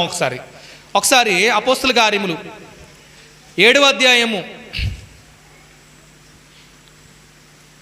54వ వచనం చదువుకుందాం. ఎక్కడి నుంచి చదువుకుందాము? 54 నుండి. వారి మాటలు విని కోపముతో మండిపడి అతనిని చూచి పండ్లు కొరికిరి. అయితే అతడు పరిశుద్ధాత్మతో నిండుకొని వాడై ఆకాశం వైపు తేరి చూచి దేవుని మహిమను, యేసు దేవుని కుడిపార్శ్వమందు నిలిచి ఉండుట చూచి, ఆకాశం తెరవబడుటయు మనుష్య కుమారుడు దేవుని కుడిపార్శ్వమందు నిలిచి ఉండుటయు చూచుచున్నానని చెప్పాను. అప్పుడు వారు పెద్ద కేకలు వేసి చెవులు మూసుకుని ఏకముగా అతని మీద పడి పట్టణపు వెలుపలికి అతన్ని వెళ్ళగొట్టి రాళ్ళు రువ్వి చంపిరి. సాక్షులు సౌలు అనొక యవనుని పాదముల యొద్ద అతని వస్త్రములు పెట్టిరి. ప్రభువును గూర్చి మొరపెట్టుచు స్టెఫను పలికిన మాటలు మీరు వినండి. యేసు ప్రభువా, నా ఆత్మను చేర్చుకొనమని స్టెఫను పలుకుచుండగా వారు అతని రాళ్లతో కొట్టిరి. అతడు మోకాళ్ళుని, ప్రభువా, వారి మీద ఈ పాపము మోపకుమని గొప్ప శబ్దముతో పలికి మాట పలికి నిద్రించెను. ఏంటి, రాళ్ళు రువ్వి కొట్టి చంపేస్తా ఉంటే ప్రభువా, ఈ నేరం, ఈ పాపం వాళ్ళ మీద మోపొద్దని ప్రార్థించాడంటే ఇది సాధ్యమయ్యే విషయమేనండి? ఈరోజు గ్రామాల్లో మనకి ఈ పక్కంటోళ్ళతో గొడవ అయిందనుకోండి, ఏం చేయాలి? బలం లేదు, కనీసం నోటితోటని ఏం చేసి పాడేయాలి? ఏం చేయాలి? కడుపారు ఏం చేయాలి? తిట్టిపాడేయాలి. కోపం వచ్చేసింది, వాళ్ళ వల్ల ఇబ్బంది కలిగింది, తిట్టేస్తే అప్పుడు ఏమవుతుంది? తిట్టేస్తే లోపల ఉన్న ఆవేశం అంతా అనుగుతుంది. ఏంటి, చిన్న చిన్న విషయాలకే తిట్టేసి, లేకపోతే కొంతమంది ఇంకా దారుణం శాపనార్థాలు పెడతారు. ఇలాంటి వాళ్ళు కూడా ఉన్నారు, క్రైస్తవులు అంటే ఉన్నారు. శాపనార్థాలు పెట్టేవాళ్ళు ఉన్నారు. అటువైపు సువార్తకుడు వెళ్తే సువార్తకుడు చూసే సరే చూసే చూడండి అవి. నువ్వు క్రైస్తవుడు, నువ్వు రక్షించబడిన వాడు, పరిశుద్ధుడు, నువ్వు ఈ లోకంలో నుంచి డివైడ్ అయ్యావు, వేరయ్యావు. కానీ లోకంలో ఉంటున్నావు, కానీ నువ్వు లోక సంబంధివి కాదు. బూతులు మాట్లాడడం మన వల్ల అవ్వకూడదు కదా. మరి బూతులు మాట్లాడొచ్చండి మనం? బూతులు కానీ, పోకిరి మాటలు కానీ, సరసోక్తులు కానీ మన నోట నుంచి రాకూడదు. ఎంత జాగ్రత్తగా ఉండాలండి, ఎంత జాగ్రత్తగా ఉండాలి. మన క్రైస్తవ జీవితం ఎంత జాగ్రత్తగా కాపాడుకోవాలి. ఇటు చెప్తున్నాడు ఆయన, సిలువలో యేసుక్రీస్తు ప్రభువారు పలికినటువంటి ఆ మాటలు జ్ఞాపకం రావట్లేదా మీకు? ఆయన పలికినట్లుగా నేను ప్రాణాన్ని విడిచిపెడుతూ, ప్రాణం పోతూ ఉంటే ప్రాణం కోల్పోతూ ఆ మాటలు పలికాడంటే ఆయన ఆత్మీయ జీవితంలో ఏ స్థాయికి ఎదిగాడో ఆలోచన చేయండి. కాబట్టి క్రైస్తవుడు కొత్తగా జన్మించిన తర్వాత ఎట్లా జన్మించాడు అట్లానే ఉండిపోవాలని దేవుని కోరిక కాదు.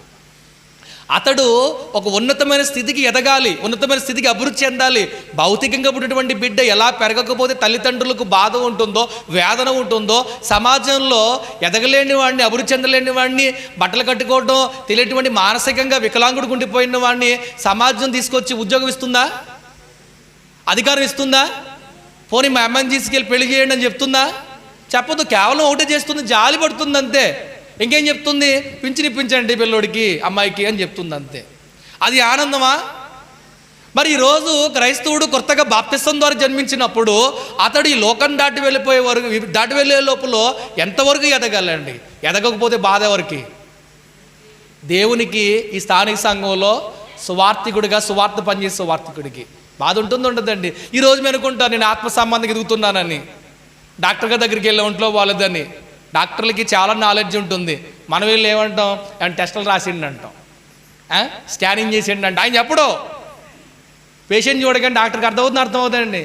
మిమ్మల్ని చూస్తే మాకు అర్థం అవుదా? ఏం అర్థం అవుతుంది? వీళ్ళు ఆత్మ సంబంధంగా ఎదుగుతున్నారా ఎదగట్లేదు సంగతి మాకు అర్థం అవుదా? మా పనే ఇది. మీ ముఖాలు చూడగానే, మీ జీవితాలు చూడగానే మాకు మీరు ఆత్మ సంబంధంగా ఎదుగుతున్నారా, ఎదగటం లేదా, మీరు భక్తిగా ఉంటున్నారా, భక్తిగా ఉండటం లేదు, దేవుని మాట విలువనివ్వటం లేదా, కొంతవరకని మాకు అర్థం కాదండి. కానీ మీరేమనుకుంటారు? నేను విశ్వాసాలు బాగానే ఉన్నాను, నేను దేవుడు హృదయంలో ఉన్నాడు, ఆత్మలో ఉన్నాడు. ఇలా మిమ్మల్ని మీరేం చేసుకుంటారు? మోసం చేసుకుంటారు. మోసంలో ఉండొద్దు, నిజంలోకి రండి. మరి ఎట్లా అభివృద్ధి చెందాలి, ఎట్లా అభివృద్ధిని ప్రారంభించాలి అని అడిగితే బైబిల్ సమాధానం ఇస్తుందండి. ప్రారంభ శతాబ్దపు క్రైస్తవులు తమ ఆత్మీయ జీవితాలను, నూతనంగా జన్మించిన వారు ఎట్లా వాళ్ళు అభివృద్ధి చేసుకుంటూ ఎదిగారో చూపించి ముగిస్తాను నేను. అపోస్తుల కార్యములు 2వ అధ్యాయము 42వ వచనం అండి.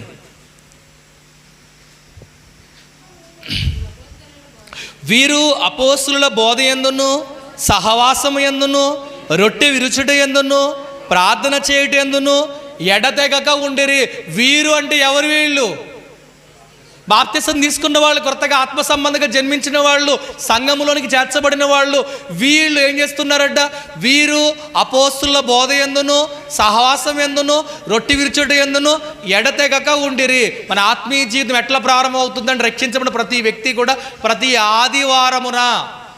ఆదివారమున సంఘముగా కూడుకుని దేవుని ఆత్మతోనూ సత్యముతోనూ ఆరాధించబద్దులై ఉన్నారు. క్రైస్తవుడు ప్రతి ఆదివారం దేవుడిని ఆరాధించాలి వద్దండి? చెప్పాలి. ప్రతి బాప్తిసం పొందుకున్న ప్రతి వ్యక్తి కూడా ఆదివారం అతకున్నటువంటి ముఖ్యమైన పని ఏంటి? కానీ మన వాళ్ళు ఆదివారం ఆరాధన ఎగ్గొట్టి ఏంటంటే ఆదివారం ఆరాధన రాలేదని ముఖ్యమైన పని ఉందంటారు. అసలు ముఖ్యమైన పని ఏంటి? ముఖ్యమైన పని ఏంటి? దేవుడిని ఆరాధించడం. ఆరాధన కంటే ముందున్న పని ఒకటి ఉంది, అది చెప్తాను వినండి. అది ఆజ్ఞ కాదు కానీ చెప్తాను, వినాలి. వింటున్నారు అందరూ?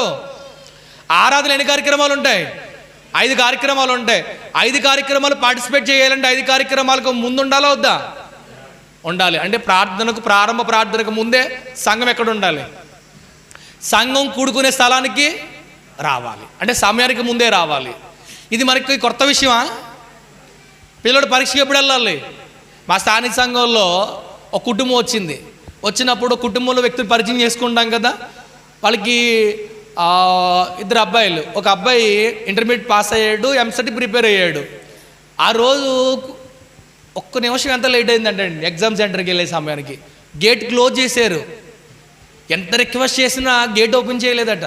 ఎంత లేట్ అయింది? ఒక్క నిమిషం. దాని ఫలితం ఏంటో తెలుసా మీకు? ఏడాది ఇంటికాడ ఉండిపోయాడు. ఎక్కడ ఉండిపోయాడు? 1 సంవత్సరం 365 రోజులు చదువుకు దూరం అయిపోయాడు. దానికి కారణం ఏంటి? ఒక్క నిమిషం.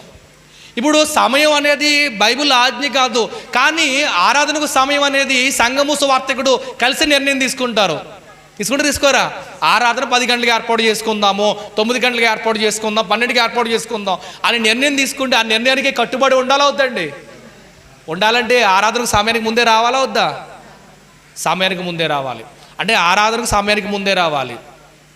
అసలు పాత నిబంధనలు మనం ఆలోచించినప్పుడు అసలు దేవుడు ఏదైనా ఒక విషయాన్ని ఆయన సమీపించడానికి చెప్పినప్పుడు ఉదాహరణకు ఒక పస్కా పండుగ ఇచ్చాడు నిర్గమకాండం 12వ అధ్యాయంలో. అది చూపించి నేను ముందుకెళ్తాను. నిర్గమకాండం 12వ అధ్యాయము 1వ వచనం నుండి.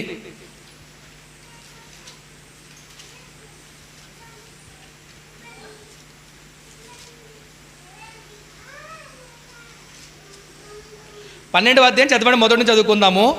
మోషే అహరోనులు ఐగుప్తు దేశములో ఉండగా యెహోవా వారితో ఇలాగూ సెలవిచ్చెను, నెలలో ఈ నెల మీకు మొదటిది, ఇది మీ సంవత్సరమునకు మొదటి నెల. మీరు ఇజ్రాయేలుల సర్వసమాజముతో ఈ నెల దశమి నాడు వారు తమ తమ కుటుంబముల లెక్క చొప్పున ఒక్కొక్కడు గొర్రె పిల్లనైనను మేక పిల్లనైనను, అనగా ప్రతి ఇంటికి ఒక గొర్రె పిల్లను అయినను ఒక మేక పిల్లనైనను తీసుకొనవలెను.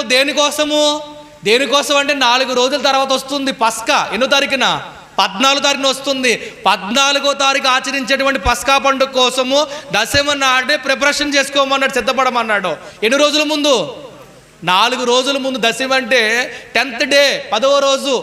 4 రోజుల ముందే వాళ్ళు పస్కా పండుగ కొరకు సిద్ధపడి ఉండాలి. ఈరోజు ఆరాధనకు మనం ఎట్లా ఉంటామంటే అప్పటి వరకు టైము 9 గంటలకు 10 గంటలకండి మీకు ఆరాధన. ఇక్కడ 9 గంటలకి. అంటే మీ గురించి నాకు తెలియదు, మీరు అట్లా చేస్తారని కూడా చెప్పను నేను, నా గురించి చెప్తాను చూడండి. అప్పటి వరకు 10 గంటలకు ఆరాధన అయితే 10 గంటల వరకు పనులు చేసుకుని, స్త్రీలైతే ఆ రోజే బట్టలన్నీ ఉతుక్కుని, ఆ రోజు ఇల్లు వాకులు కడుక్కుని, ఏమండి ఆ రోజు పొలానికి వెళ్ళి, ఆ రోజు చుట్టాలింటికి వెళ్ళి కంగారుగా ఒక్క నిమిషం కూడా ముందు రాకుండా మనం అడిగెట్టే సమయానికి టైం అవ్వాలి. అట్లాంటిగా అడవిడిగా వచ్చేవాళ్ళు ఉన్నారా లేరా? ఇంకొంతమంది అయితే పాటలు వినబడాలి. నేను 5 కార్యక్రమాల్లో ఏ కార్యక్రమం నువ్వు పాల్గొనలేకపోయినా ఆ రోజు నువ్వు దేవుని ఆరాధించలేనట్టే. కొంతమందికి వాక్యమే ప్రాధాన్యం. ప్రార్థనకు ఎంత ప్రాముఖ్యత ఉందో వాక్యానికి అంతే ప్రాముఖ్యత ఉంది. వాక్యమునికి ఎంత ప్రాముఖ్యత ఉందో పాటలకు అంతే ప్రాముఖ్యత ఉంది. ప్రభురాత్రిపురం ఎంత ప్రాముఖ్యత ఉందో ప్రారంభ ప్రార్థన కూడా అంతే ప్రాముఖ్యత ఉంది. వీటికి విభజించి మార్కులు వేయడానికి అసలు మనమెవరము? అవును, ప్రారంభ శతాబ్దం క్రైస్తవులు వాళ్ళకు నూతనంగా జన్మించిన తర్వాత, సంఘంలో చేర్చబడిన తర్వాత వాళ్ళు ఎలా పెరిగి అభివృద్ధి చెందారంటే ఎడతెగక దేవుని ఏం చేశారు, వాళ్ళు ఆరాధించారు. ఈరోజు ఆరాధన ఆదివారం అయితే ఆ రోజునే పెళ్ళిళ్ళు, ముహూర్తాలు, లేకపోతే ఫంక్షన్లు తగులుతూ ఉంటాయి. మన బంధువులు ఇబ్బంది పడకూడదు. మన బంధువులు ఎక్కడ బాధపడతారని ఆరాధన మానేసి వెళ్ళిపోతూ ఉంటాం. మరి దేవుడు బాధపడ్డా? మీ కొరకు దేవుడు ఎదురు చూడడా? స్థానిక సంఘ సువార్తడు ఎదురు చూడడా? మీరే కాదు, మీ పిల్లలు కూడా లెక్కే కాదండి. మీకోసం ఎదురు చూస్తాం మేము, సంఘం కోసం ఎదురు చూస్తాం, ఆదివారం కోసం ఎదురు చూస్తాం, మేము ఆరాధన కోసం ఎదురు చూస్తాం. మనము మీరందరూ మాకు ముఖ్యమైన వాళ్ళే. దీంట్లో ఒకరు ముఖ్యమైన వాళ్ళకు ముఖ్యమైన కాని వాళ్ళు అంటే ఎవరు? సువార్థికుడికి, దేవునికి ఉండరు. ప్రతి ఒక్కరు దేవునికి ముఖ్యమైన వాళ్ళే. ఇన్ కేసు మనం రాలేదు, ఆదివారం రావడం కుదరలేదు, వేరే ఊర్లో అవుట్ ఆఫ్ స్టేషన్లో ఉండిపోయాము, అప్పుడు సంఘానికి ఇన్ఫార్మ్ చేయలే వద్దండి. ఇన్ఫార్మ్ చేసి అక్కడ దగ్గరగా ఉన్న క్రీస్తు ప్రభు సంఘానికి వెళ్ళి ఏం చేయాలి? అక్కడ ఆరాధనలో పాల్గొవాలి. ఎట్లా అభివృద్ధి వస్తుందంటే, ఫస్ట్ ఆఫ్ ఆల్ మన జీవితంలో, క్రైస్తవ జీవితంలో ఆరాధనకి ఏం చేయాలండి? అత్యధికమైనటువంటి ప్రాముఖ్యతను ఇవ్వాలి. ఆరాధన కంటే క్రైస్తవుడికి ముఖ్యమైనది ఏమీ లేదు, ఏదీ లేదండి. ముఖ్యమైనది ఏదీ లేదు. మీరు దాని ప్లేస్లో ఏది చేర్చొద్దు, దాని సమానమైనదిగా దానికి ఎంచొద్దు. అసలు మనము ఎంచడానికి వీలు లేదు. ఎడతెగక ఉండిరి. అప్పుడప్పుడు వస్తే ఎడతెగక అవుతుందా? ఒక వారం గ్యాప్ ఇచ్చి వస్తే ఎడతెగక కూడుకున్నట్టు అవుతుందా? అవద్దు. 365 రోజులు సంవత్సరానికి ఉంటే 53 ఆదివారాలు క్రైస్తవులు ఆరాధనలో ప్రజెంట్ అవ్వాలి. అడుగుతున్నాను నేను. ఇక నుంచి సమయానికి వస్తామండి అన్నవాళ్ళు విశ్వాసంతో చేయొద్దండి, విశ్వాసంతో చేయొద్దండి. దేవుడు దాన్ని కొనసాగిస్తాడు. విశ్వాసంతో ఇక నుంచి మేము సమయానికే వస్తామన్న వాళ్ళు చేయొద్దండి, దేవుడు దాన్ని కొనసాగిస్తాడండి. విశ్వాసం లేదా మీకు? కాబట్టి మన విశ్వాసంతో మనం ఆలోచించినప్పుడు, నిర్ణయం తీసుకున్నప్పుడు దాన్ని ఏం చేస్తాడు? దేవుడు కొనసాగిస్తాడు. అలానే ఆది క్రైస్తవులు తమ ఆత్మీయతను ఎట్లా అభివృద్ధిపరుచుకున్నారని 2 విషయం చూపించి ముగిస్తాను నేను. అపోస్తల కార్యము 2వ అధ్యాయము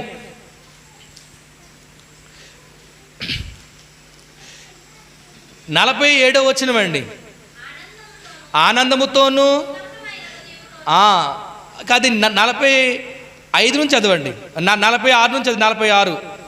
మరియు వారు ఏక మనస్కులై ప్రతి దినము దేవాలయములో తప్పక కూడుకొనుచు, ఇంటింటా రొట్టె విరుచుచు, దేవుని స్తుతించుచు, ప్రజలందరి వలన దయ పొందిన వారై. చూడండి, వీళ్ళు ఆదివారం దేవుని ఆరాధించడానికి ఎడతెగక కూడుకోవడం మాత్రమే కాదు, ప్రతి దినము ఇంటింటా రొట్టె విరుచుచు ఏం చేస్తున్నారు? దేవుని వాక్యాన్ని ప్రకటిస్తున్నారు. ఆదివారం దేవుడిని ఆరాధించాలి. మిగిలిన రోజులు మనం ఏం చేయాలంటే స్థానిక సంఘం ఒక సువార్థికుడికి ఏర్పాటు చేస్తే తప్పకుండా కూడుకోవాలి. ఇక్కడ సువార్థికుడు జరుగుతుంటే ఇంటి దగ్గర మనకు నిద్ర పట్టకూడదు. ఇంటి దగ్గర ఒకవేళ ఆగిపోయామనుకోండి, మనసు అంతా ఎక్కడ ఉండాలి? అయ్యో ఈరోజు ప్రార్థన జరుగుతుంది, ఈరోజు సువార్త కూడా జరుగుతుంది, పలానా ఇంట్లో ప్రార్థన పెట్టుకున్నారో అక్కడికి వెళ్ళలేకపోయానండి నేను అని మన మనసు తప్పించిపోతూ ఉండాలి. అది ఆత్మ సంబంధమైన ఎదుగుదల. ఈరోజు స్థానిక సంఘానికి ఒక సువార్తకుడికి ఏర్పాటు చేసిన, సువార్త సభ ఏర్పాటు చేసిన ఊర్లోనే ఉండి ఇంటి దగ్గరే ఉండి కబుర్లు చెప్పుకుంటూ టీవీ చూస్తూ ఉండిపోతూ ఉంటే అది ఆత్మీయ అభివృద్ధి అండి?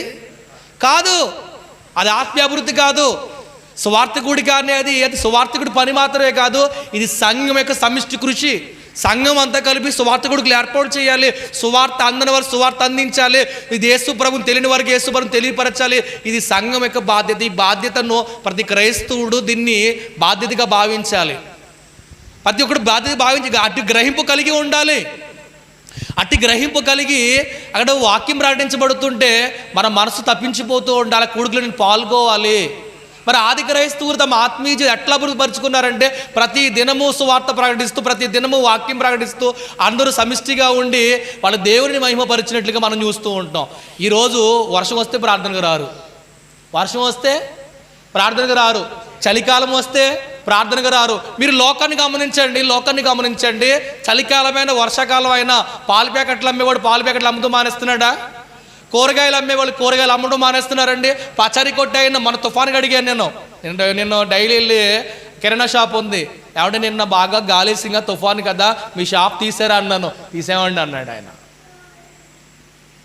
ఏమన్నాడు ఆయన? ఎవరు ఏ పని మానుకోవడం లేదు. ఉదయాన్నే మన పాల ప్యాకెట్లు వస్తాయి కదండి, వాళ్ళు ఎప్పుడు ప్రారంభిస్తారో తెలుసండి, ఆ వర్క్ ఎప్పుడు తెలుసండి? నైట్ అంతా వర్క్ జరుగుతూనే ఉంటుంది.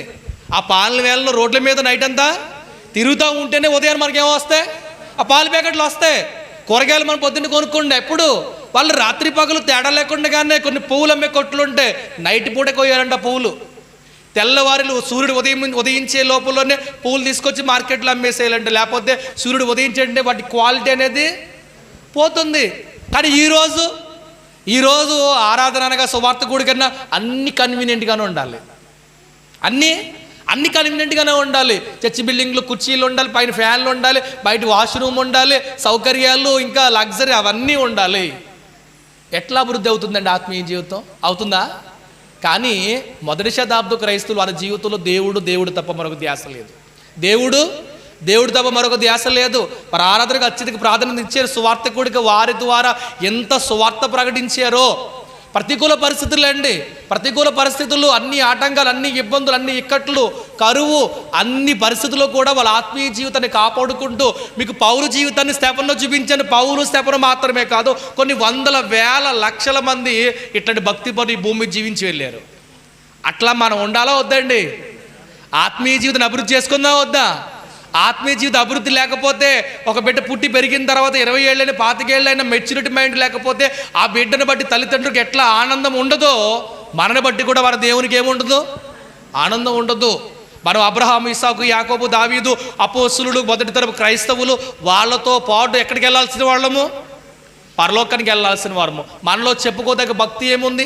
చెప్పుకోదగ్గ అభివృద్ధి ఏముంది?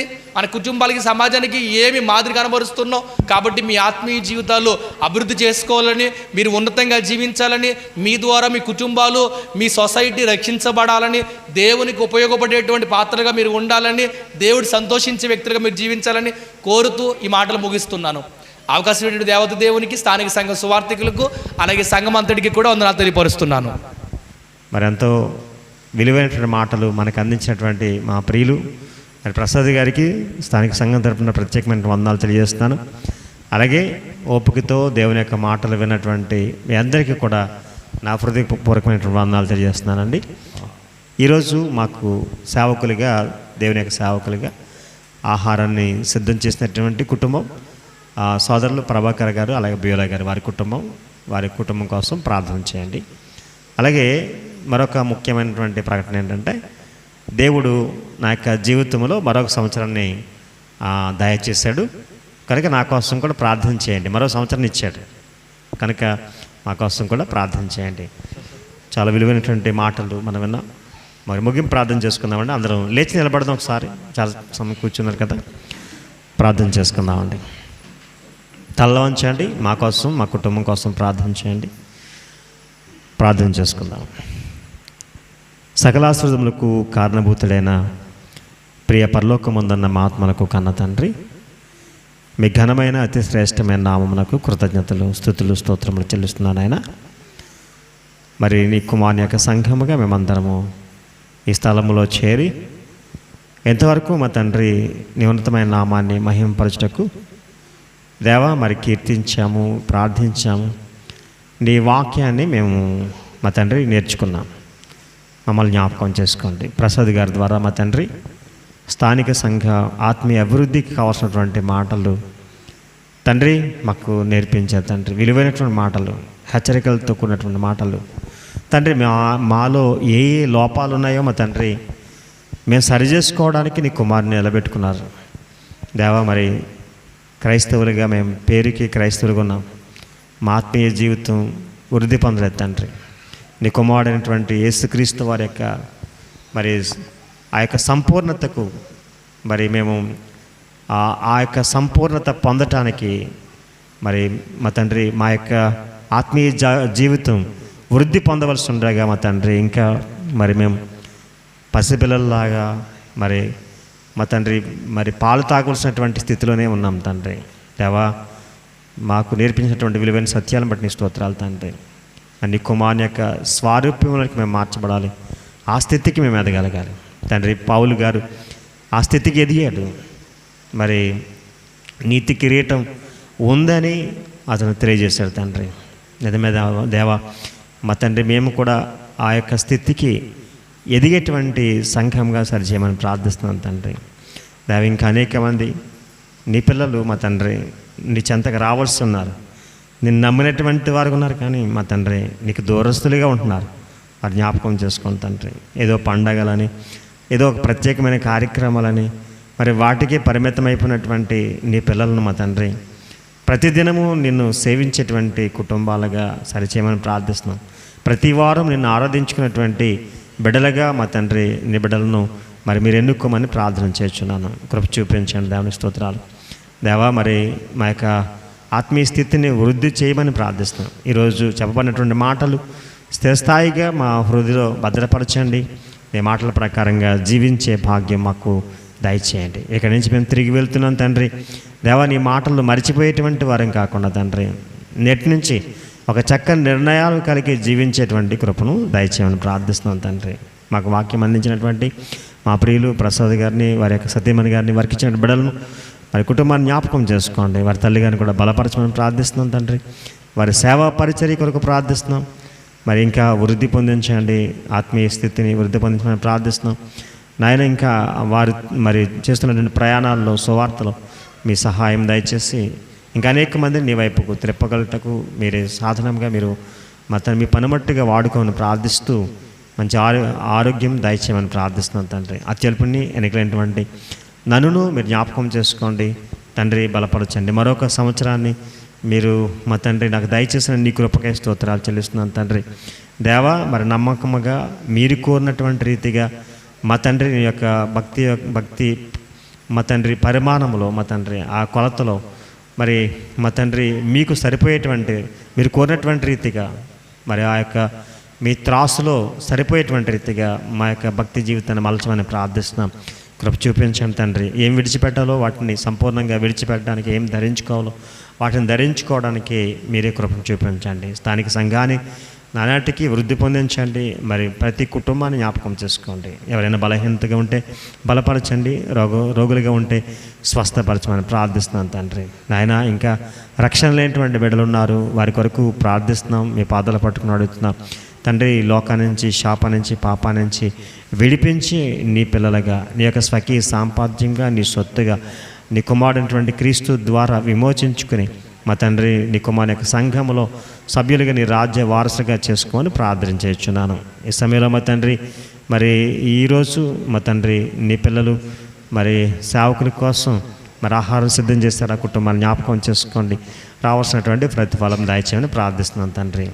నాయన, మరి ఈ సమయంలో బిడ్డలు తిరిగి గృహాలకు వెళ్తున్నారు, క్షేమంగా తోడికి వెళ్ళమని ప్రార్థిస్తూ తండ్రి, మరి నీ చిత్తమైతే మేమందరము మరలా ఆదివారం కలుసుకుని నీ ఉన్నతమైన నామాన్ని మహింపరచుటకు నీ సన్నిధిలో చేరి నిన్ను ఆరాధించుకునేటువంటి భాగ్యం దయచేయమని. ఈ దినం ఎవరైతే నీ చెంతకు మా తండ్రి మరిచున్నారో, రాలేకపోయారో తండ్రి, మరి వారిని కూడా జ్ఞాపకం చేసుకొని వారి యొక్క మరి జీవితంలో అయ్యో నేను నీ సన్నిధికి వెళ్ళలేకపోయినటువంటి ఆ యొక్క మా తండ్రి వేదన, బాధ పుట్టించమని ప్రార్థిస్తూ మా తండ్రి నాయన, మరి ఇటు వాక్యాన్ని మేము మరి మిస్ అయిపోయాననేటువంటి ఆలోచన కూడా మరి నీ బిడ్డల్లో పుట్టించమని ప్రార్థిస్తున్నాం. అటువంటి మరి ఆత్మీయతకు నీ పిల్లలను మా తండ్రి మరి నడిపించమని కోరుకుంటు. ఈ సమయంలో మా తండ్రి నీ బిడ్డలందరినీ నీ కృపగల హస్తాలకు అప్పచెప్పుకొంచు. మా ప్రభువును నీ ప్రియకుమారుడైన క్రీస్తు అతి శ్రేష్టమైన నామములో ఈ ప్రార్థన సమర్పించి వేడుకొనుచున్నాము మా పరలోకపు తండ్రి.